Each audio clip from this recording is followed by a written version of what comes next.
Hello everyone, welcome back to my YouTube channel. ഇന്ന് ഞങ്ങൾ പോകുന്നത് ഇന്ത്യയുടെ ഏറ്റവും വലിയ സംസ്ഥാനവും അതുപോലെ തന്നെ രാജാക്കന്മാരുടെ നാട് എന്നൊക്കെ വിശേഷണമുള്ള രാജസ്ഥാനിലേക്കാണ്. അങ്ങോട്ടൊരു 7 ദിവസത്തെ ട്രിപ്പാണ് ഇപ്പോൾ പ്ലാൻ ചെയ്തിട്ടുള്ളത്. ഞങ്ങൾ അങ്ങനെ ഒരു 6:30 മണിയോടെ കൊച്ചിൻ ഇന്റർനാഷണൽ എയർപോർട്ടിലെത്തി. അവിടെ ചെന്നിട്ട് ചെക്ക് ഇൻ ചെയ്തു. ഞങ്ങളൊരു 8 പേരടങ്ങുന്ന ടീമാണ് രാജസ്ഥാൻ പോയത്. അപ്പം നമ്മുടെ ഡിപ്പാർച്ചർ ടൈം എന്ന് പറയുന്നത് 9:30 ആയിരുന്നു. നമ്മൾ നേരത്തെ വന്നതാണ്, കാരണം ബ്ലോക്കും കാര്യങ്ങളൊന്നും കിട്ടരുതല്ലോ, അതുകൊണ്ട്. അങ്ങനെ നമ്മൾ ഗേറ്റ് നമ്പർ 5 ആയിരുന്നു നമ്മുടേത്. അവിടെ പോയിരുന്നു. ആ ഒരു സമയത്ത് ധാരാളം ഫ്ലൈറ്റും കാര്യങ്ങളൊക്കെ പോകുന്ന കാണായിരുന്നു. നമ്മുടെ ഇപ്പോൾ ഒരു കുഞ്ഞു ആവയും കൂടി ഉണ്ടായിരുന്നു. ഇതാണ് ഋതുക്കുട്ടൻ. ആള് ഭയങ്കര ജോളിയായിരുന്നു ട്രിപ്പ് കഴിയുന്നവരെ. അങ്ങനെ കരച്ചിലും ബഹളമൊന്നും ഉണ്ടായിരുന്നില്ല.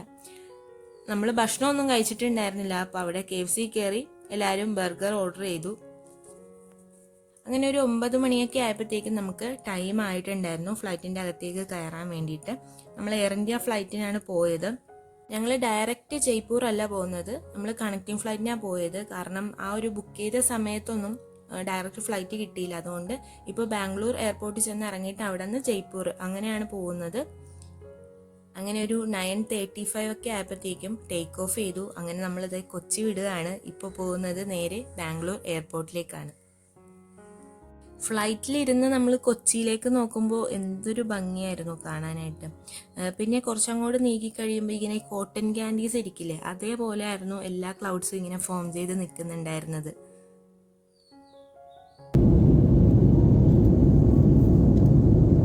അങ്ങനെ ഒരു 11 മണിയൊക്കെ ആയപ്പോഴത്തേക്കും നമ്മൾ ബാംഗ്ലൂർ എയർപോർട്ടിലെത്തി. ഈ എയർപോർട്ടിനെ കുറിച്ച് പറയുകയാണെങ്കിൽ അടിപൊളിയായിരുന്നു കാണാനായിട്ട്. ആ ഇൻറ്റീരിയർ ഫുള്ള് പ്ലാന്റ്സും അതുപോലെ ചെറിയ ചെറിയ മരങ്ങളൊക്കെ ഇങ്ങനെ പിടിപ്പിച്ച് വെച്ചിട്ടുണ്ടായിരുന്നു. ഈ ക്രിസ്മസ് ട്രീ ഒക്കെ മേളിൽ തൂക്കിയിട്ട് എങ്ങനെ ഇരിക്കും, ആ ഒരു രീതിയിലാണ് ഒരു ഇൻറ്റീരിയേഴ്സൊക്കെ ചെയ്തിട്ടുണ്ടായിരുന്നത്. പിന്നെ ഒരു ചെറിയ വാട്ടർഫോൾ വീഴുന്ന രീതിയിൽ ഒരു മോഡൽ അവിടെ വെച്ചിട്ടുണ്ടായിരുന്നു.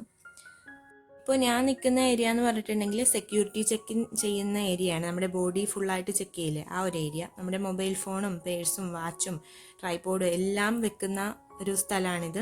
അപ്പോൾ ഇവിടെ നമ്മൾ നമ്മുടെ പേഴ്സ് എല്ലാം വരാൻ വേണ്ടി വെയിറ്റ് ചെയ്യാണ്. ഇത് അത്യാവശ്യം നല്ല വലിയ എയർപോർട്ടായിരുന്നു കേട്ടോ. നമ്മുടെ ഫ്ലൈറ്റ് ഇനി 2 മണിക്കാണ്. അപ്പോൾ ധാരാളം ടൈം ഉണ്ടായിരുന്നു. ഞങ്ങളപ്പോൾ എയർപോർട്ടെല്ലാം നടന്നൊന്ന് ചുറ്റിക്കണ്ടു. അവിടെ ഇങ്ങനെ ചെറിയ വിഗ്രഹങ്ങളൊക്കെ ഇല്ലേ, ഇങ്ങനെ ചെറിയ ചില്ലിങ്കൂട്ടിൽ ഇങ്ങനെ ഇട്ട് വെച്ചിട്ടുണ്ടായിരുന്നു. നല്ല ഭംഗിയായിരുന്നു കാണാൻ. രാത്രിയാകുമ്പോൾ ലൈറ്റൊക്കെ ഇടുമെന്ന് എനിക്ക് തോന്നുന്നു. ഞങ്ങളൊരു 8 പേരെന്ന് ഞാൻ പറഞ്ഞില്ലേ, അപ്പോൾ അതിൽ എൻ്റെ ചേട്ടനും ചേച്ചിയും ഉണ്ടായിരുന്നു. പിന്നെ രാഹുലേട്ടനും ശില്പയും ഈ ബ്ലൂ കളർ ടീഷർട്ടും റെഡ് ആൾക്കാർ ഭയങ്കര ജോളിയായിരുന്നു. പിന്നെ അതെ റോബിൻ ചേട്ടനും പ്രിയ ചേച്ചിയും കുട്ടി, ഇത്രയും പേരായിരുന്നു. നമ്മൾ ഫുള്ള് വൈബായിരുന്നു കേട്ടോ. കാരണം അങ്ങോട്ടുള്ള വീഡിയോസിലൊക്കെ നിങ്ങൾക്ക് മനസ്സിലാവും. പിന്നെ ലോഞ്ച് ആക്സസ് നമുക്ക് ഉണ്ടായിരുന്നു. ഒരു 4 കാർഡിന് ലോഞ്ച് ആക്സസ് ഉണ്ടായിരുന്നു. അതുകൊണ്ട് ഞങ്ങൾ 4 ലേഡീസ് എല്ലാവരും കൂടെ ഭക്ഷണം കഴിക്കാനായിട്ട് കയറി. ഫ്രീ ഫുഡായിരുന്നു. അപ്പോൾ ചേട്ടന്മാരെല്ലാവരും കൂടി അവർ ബർഗർ കഴിക്കാമെന്ന് വിചാരിച്ചു അവരങ്ങനെ പോയി. അപ്പം നമ്മൾ 4 പേരും കൂടി കഴിച്ചു ഫുഡ്. അവിടെ അത്യാവശ്യം നല്ല ടേസ്റ്റുള്ള ഫുഡൊക്കെ തന്നെയായിരുന്നു കേട്ടോ. അതിനുശേഷം നമ്മൾ പേസ്ട്രി എടുത്തു. പിന്നെ കുറച്ച് കട്ട് ഫ്രൂട്ട്സ് ഒക്കെ എടുത്ത് കഴിച്ചു. ഭക്ഷണമൊക്കെ കഴിച്ച് കഴിഞ്ഞപ്പോഴത്തേക്കും നമുക്ക് ഫ്ലൈറ്റിൽ കയറേണ്ട ടൈം എടുത്തിട്ടുണ്ടായിരുന്നു. അപ്പം നമ്മളിതേ ഗേറ്റിലേക്ക് പോവുകയാണ്. ഞങ്ങൾ ബാംഗ്ലൂരിൽ നിന്ന് ജയ്പൂരിലേക്ക് പോയതും എയർ ഇന്ത്യ ഫ്ലൈറ്റിനായിരുന്നു. അങ്ങനെ ഇതേ നമ്മൾ എയർ ഇന്ത്യ ഫ്ലൈറ്റിൻ്റെ ഒരു ബസ് ഉണ്ടായിരുന്നു. ആ ബസ്സിന് ഫ്ലൈറ്റിൻ്റെ അടുത്തേക്ക് ചെന്നിട്ട് വേണം നമ്മൾ ഫ്ലൈറ്റിൽ കയറാൻ വേണ്ടി.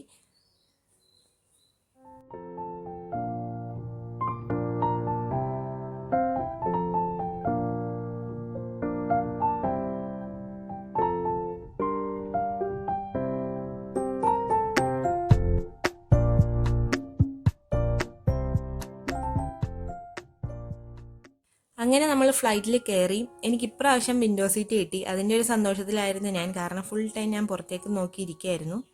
അങ്ങനെ ഒരു 2.5 മണിക്കൂറിന് ശേഷം നമ്മൾ ജയ്പൂർ ഇൻ്റർനാഷണൽ എയർപോർട്ടിലെത്തി. അങ്ങനെ ഒഫീഷ്യലി നമ്മളിപ്പോൾ നിൽക്കുന്നത് രാജസ്ഥാനിലാണ്. ഇനി പോകാൻ പോകുന്നത് നമ്മൾ ഒരു ഹോട്ടലിൽ ബുക്ക് ചെയ്തിട്ടുണ്ടായിരുന്നു. ഇത് പാക്കേജ് ഉൾപ്പെട്ടിട്ടില്ല. നെക്സ്റ്റ് ഡേ തൊട്ടാണ് പാക്കേജിൽ ഉൾപ്പെട്ടിട്ടുള്ള ഹോട്ടൽസിലൊക്കെ നമ്മൾ പോകാൻ പോകുന്നത്. ഇപ്പോൾ നമ്മൾ സെപ്പറേറ്റ് ഒരെണ്ണം ബുക്ക് ചെയ്തിട്ടുള്ളതാണ്. ഇനി അത് അങ്ങോട്ടേക്ക് ഒരു ടാക്സി വിളിച്ച് പോകണം. ഇവിടെ ടാക്സി നിങ്ങൾ ബുക്ക് ചെയ്യുമ്പോൾ അത്യാവശ്യം ബാർഗെയിൻ ചെയ്ത് ആ ഒരു റേറ്റ് ഫിക്സ് ചെയ്തിട്ട് വേണം നിങ്ങൾ പോകാനായിട്ട്, അല്ലെങ്കിൽ അത്യാവശ്യം അവർ റേറ്റ് പറയും. ഇപ്പോൾ സമയം ഏകദേശം ഒരു 5:30 മണി ആയിട്ടുണ്ട്. നമ്മൾ വന്ന് ലാൻഡ് ചെയ്തപ്പോൾ 5 മണി ആയിട്ടുണ്ടായിരുന്നു. ഇപ്പോൾ നമ്മൾ നേരെ പോകുന്നത് സ്പാർക്ക് ഹോട്ടലിലേക്കാണ്. 2 ടാക്സി ആയിട്ടാണ് നമ്മൾ പോയത്. ഇവിടുന്ന് ഏകദേശം ഒരു അരമണിക്കൂർ യാത്ര ഉണ്ടായിരുന്നു അങ്ങോട്ടേക്ക്. അപ്പോൾ നമ്മുടെ ഫസ്റ്റ് ഹോട്ടലിലായിട്ടുള്ള സ്പാർക്ക് ഹോട്ടലിലേക്ക് ഇപ്പോൾ പോവാണ് കേട്ടോ.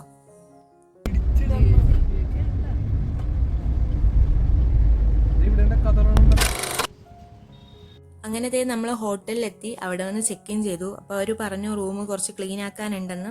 അപ്പോൾ ഒരു ക്ലീൻ ആക്കാനായിട്ട് വെയിറ്റ് ചെയ്യായിരുന്നു ഞങ്ങൾ. ആ ഒരു സമയത്ത് ഞങ്ങൾ പോയി ചായ കുടിച്ചിട്ടുണ്ടായിരുന്നു. ഇവിടെ അടുത്ത് ഒരു ടീ ഷോപ്പ് ഉണ്ടായിരുന്നു. അവിടെ പോയി നമ്മൾ ചായ കുടിച്ചു.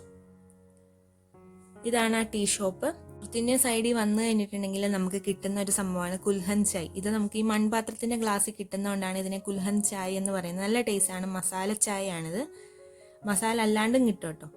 അങ്ങനെ നമ്മൾ റൂമിൽ വന്ന ശേഷം കുറച്ച് നേരം റെസ്റ്റൊക്കെ ചെയ്തിട്ട് ഈ ഒരു ഹോട്ടലിൻ്റെ തന്നെ ബാർക്കം റെസ്റ്റോറൻറ്റ് അവിടെ ഉണ്ടായിരുന്നു. അപ്പോൾ അവിടെ പോയിട്ട് ഫുഡ് കഴിക്കാമെന്ന് വിചാരിച്ചു. അതിൻ്റെ അകത്തേക്ക് കയറിയപ്പോഴത്തേക്കും ഈ ഒരു DJ പാർട്ടിയൊക്കെ നടക്കുന്ന പോലത്തെ ലൈറ്റിങ്ങും കാര്യങ്ങളൊക്കെ ആയിരുന്നു. പിന്നെ നമ്മളെ എൻജോയ് ചെയ്യിപ്പിക്കാനായിട്ട് അവിടെ ആൾക്കാർ പാട്ട് പാടുന്നൊക്കെ ഉണ്ടായിരുന്നു. പിന്നെ നമുക്ക് വേണ്ടിയിട്ട് പാട്ടുകൾ പുള്ളിക്കാരൻ പാടി തന്നിട്ടുണ്ടായിരുന്നു കേട്ടോ. അടിപൊളി വോയിസ് ആയിരുന്നു ആളുടെ. ഈ ഹിന്ദി ഗായകന്മാരൊക്കെ പാടുന്ന ആ ഒരു വോയിസൊക്കെ തന്നെയായിരുന്നു ആളുടെ. അങ്ങനെ നമ്മൾ ചെറിയ ടിപ്പൊക്കെ കൊടുത്തിട്ടുണ്ടായിരുന്നു.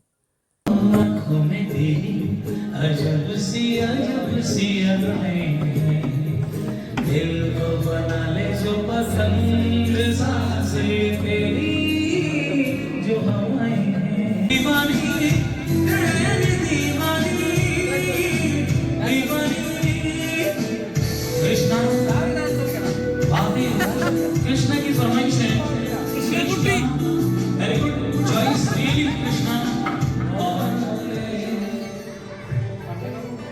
किरण और शिफली स्पीच काली काली जुल्फा के फंदे न डाले, हम जिंदा रहने दो, हम सताए हुए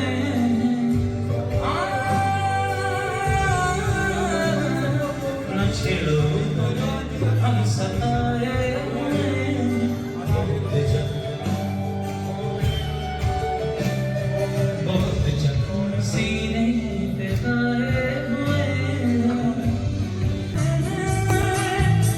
നെക്സ്റ്റ് ഡേ തൊട്ടാണ് നമ്മുടെ രാജസ്ഥാൻ യാത്ര ആരംഭിക്കുന്നത്. ഓരോ സിറ്റി പോകുന്നത് ഞാൻ സെപ്പറേറ്റ് വീഡിയോസ് ആയിട്ട് ഇടുന്നതായിരിക്കും. അപ്പോൾ നെക്സ്റ്റ് ഒരു വീഡിയോ ആയിട്ട് കാണും വരെ ബൈ.